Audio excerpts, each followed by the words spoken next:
no es tan grave, es solo un rasguño. Muchos de ustedes probablemente dijeron esta frase mientras jugaban cuando eran niños. El objeto anómalo de hoy te hará decir estas palabras incluso en circunstancias más traumáticas. Incluso si perdiste una extremidad o sufriste una perforación en el cráneo. Estoy hablando de SCP-1963, la resortera divertida. Tiene un exterior sencillo, se parece a cualquier resortera antigua, por lo que no despierta mucho recelo. Su cuerpo está hecho de roble blanco y la cuerda del arco está hecha de caucho reciclado. También hay algunas capas de gasa gris envueltas alrededor del cuerpo, pero independientemente de los materiales triviales con los que esté construido, posee una serie de propiedades anómalas. Primero, las personas que se acercan demasiado al objeto nunca pueden evitar lesiones. Cuanto más a menudo se usa la resortera, más peligrosas e increíbles se vuelven las lesiones. Es imposible evitar lesiones incluso si el tirador no tiene proyectiles, ya que las personas que la poseen pueden materializar proyectiles de la nada. El individuo en posesión de la anomalía podría encontrar canicas o perdigones materializándose repentinamente en sus bolsillos o en las palmas de sus manos. Las dos propiedades anómalas restantes le han dado el apodo la resortera divertida. Las personas que se encuentran cerca de la resortera intentan usarla como una broma y están convencidas, incluso si previamente se les había advertido lo contrario. Y cuando las personas sufren lesiones graves por la resortera, se inclinan a considerar sus heridas insignificantes. Los sujetos ignoran las lesiones potencialmente mortales y continúan buscando formas más divertidas de usarla. Cuando las personas sufren lesiones similares de otras fuentes, pueden evaluar plenamente la gravedad de la situación. Para mostrarte que mis afirmaciones no son infundadas, te contaré algunos de los experimentos realizados con este peligroso juguete. En uno de los estudios, 2 miembros del personal de clase D recibieron la tarea de inspeccionar el objeto para comprobar si tenía defectos. En caso de que no hubiera ninguno, debían abandonar el área de contención de la anomalía. Se prohibió al personal científico involucrarse en el curso del experimento. Después de la inspección, uno de los empleados sugirió que disparara algo en la boca de su compañero, y su compañero accedió con desgana. Luego sacó un caramelo de su bolsillo y lo usó como proyectil. Solo que su caramelo munición no cayó en la boca de su compañero,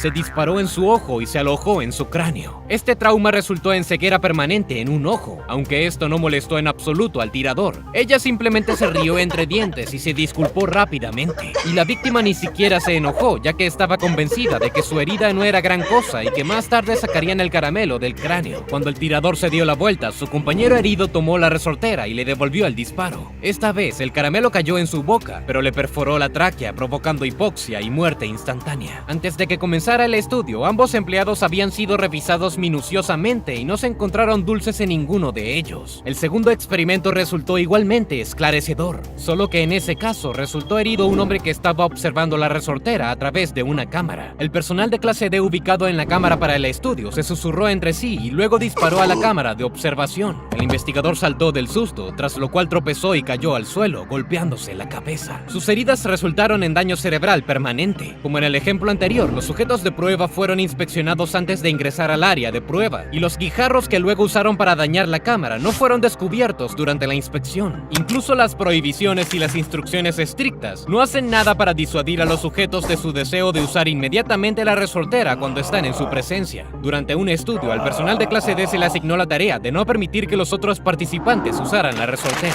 Lo que sucedió a continuación fue una historia digna de los hermanos Cohen. Sus acciones descuidadas llevaron a una cascada de eventos grotescos y trágicos. Cuando los 5 empleados de clase D entraron en el área de observación, mostraron agresión entre ellos. Para aligerar el estado de ánimo, uno de ellos decidió utilizar la resortera divertida. El resto del personal intentó evitar que lo hiciera. Durante el transcurso de la pelea resultante, uno de los empleados soltó un aluvión de canicas en una dirección aleatoria. Los proyectiles rebotaron en las paredes y causaron lesiones graves a todos los participantes en el experimento. Para poner fin a todo, se envió a 2 agentes a la habitación. Uno de ellos cayó bajo la influencia de la resortera y él mismo comenzó a disparar contra los empleados de clase D. Los científicos y médicos enviados posteriormente a la habitación también fueron baleados por el agente. El agente enfurecido se rió mientras disparaba a los demás hasta que perdió el conocimiento. Como resultado de estos eventos, las condiciones de contención de la resortera se fortalecieron aún más. En la actualidad, el objeto se encuentra en la instalación 38 en Tennessee. Está alojado en una caja fuerte con 3 candados de código que requieren identificación por voz. Una cerradura armadura requiere la voz del director de la instalación 38 y las otras dos requieren las voces de empleados científicos con una autorización de nivel 4. La accesibilidad de la instalación 38 es muy seductora para los aventureros como yo, y como la resortera divertida es una buena candidata para el estudio individual, decidí arrebatarla. El paso más fácil para hacerlo fue obtener las grabaciones de voz necesarias. En el transcurso de 3 meses localicé las residencias del director de la instalación 38, así como los 2 científicos en cuestión. Me las arreglé para obtener múltiples grabaciones de varias frases, colocándome detrás de ellos en la fila para tomar café en una tienda cercana. Esto resultó ser más que suficiente para abrir la caja fuerte, pero penetrar las defensas de la instalación 38 resultó mucho más difícil. Siempre hay algunos guardias armados en la entrada del edificio. Cada participante se somete a todos los procedimientos de identificación posibles, incluido el escaneo de retina, por lo que necesitaba copiar mucho más que solo las voces. El director de la zona 38 está vigilando incluso fuera de las instalaciones, lo que no se puede decir de los científicos.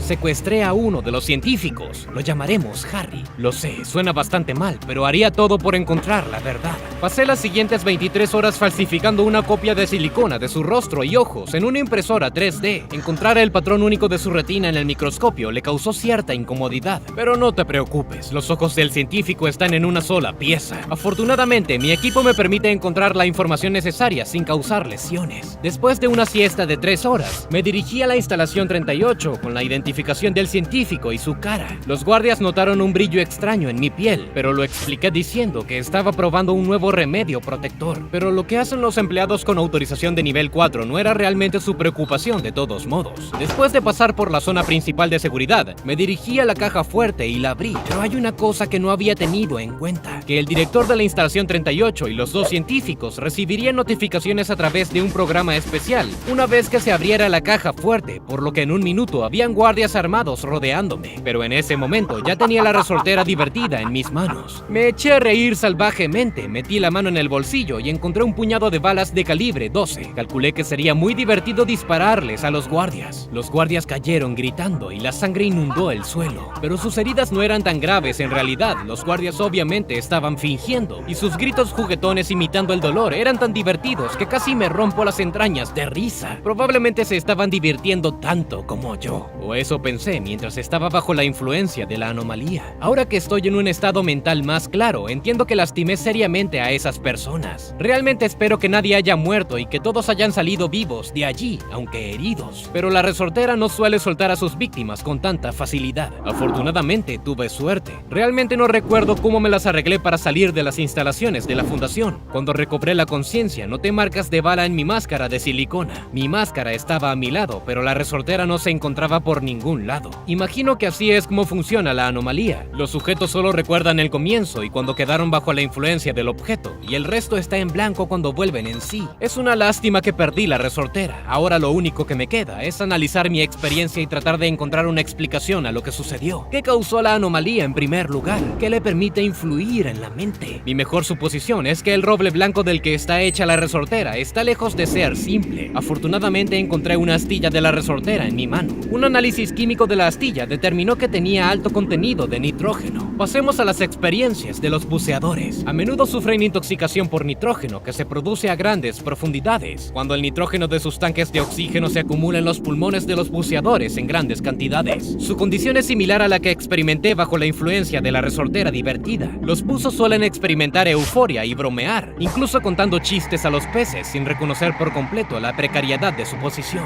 Es posible que el nitrógeno que se evapora de la parte de madera de la resortera entre en los pulmones y provoque un estado mental similar. Los registros de la fundación parecen respaldar esta teoría, ya que muestran que los examinados con equipo de protección se ven menos afectados por la anomalía. Pero entonces, ¿cómo podemos explicar la materialización de proyectiles de la nada? También podríamos atribuir esto a la intoxicación por nitrógeno, si no hubiera heridas reales y grabaciones de video que confirmaran la existencia de esos proyectiles. La resortera podría estar conectada a otros objetos anómalos, tal vez SCP-574 y SCP-764. El primer objeto a menudo se llama Casa Vagabunda. Es una fábrica abandonada. A medida que el observador se acerca, comienza a ver signos de habitación humana en el edificio. Primero parpadea fuego en las ventanas, luego aparecen personas y botellas de cerveza rotas. Es peligroso entrar al edificio, ya que el piso puede colapsar intencionalmente, causando que el objeto caiga al sótano, donde es tirado bajo cemento húmedo recién materializado, como si estuviera atrapado en un pantano. El segundo objeto a primera vista parece parece menos peligroso. Son dos marionetas teatrales, Punch y Judy. Cualquier persona que se encuentre cerca de los títeres experimenta un impulso irresistible de actuar con ellos. Por lo general, estas actuaciones están llenas de humor vulgar y violencia, lo que a menudo conduce a la muerte de personas cercanas. Si otros espectadores vienen a ver la actuación, invariablemente la consideran apasionante y no se atreven a apartar la mirada hasta la escena final. Estoy de acuerdo con la conclusión de la fundación con respecto a la conexión de estos tres objetos. Es muy probable que las marionetas también estén saturadas de nitrógeno y que este actúe en la mente de los espectadores. La casa vagabunda, a su vez, tiene propiedades similares a la resortera en el sentido de que también puede materializar objetos de la nada. Creo que la resortera y la casa vagabunda pueden abrir portales a otros mundos. La resortera abre pequeños portales, por lo que pueden pasar pequeños elementos que luego pueden usarse como proyectiles. La casa vagabunda, por otro lado, abre portales mucho más grandes. ¿Qué piensas? ¿Es posible usar la resortera para enviar objetos a otras dimensiones así como también sacarlas? ¿Y cómo podría uno hacer eso sin caer bajo la influencia del objeto? Déjame saber lo que piensas en los comentarios y dale me gusta a este video.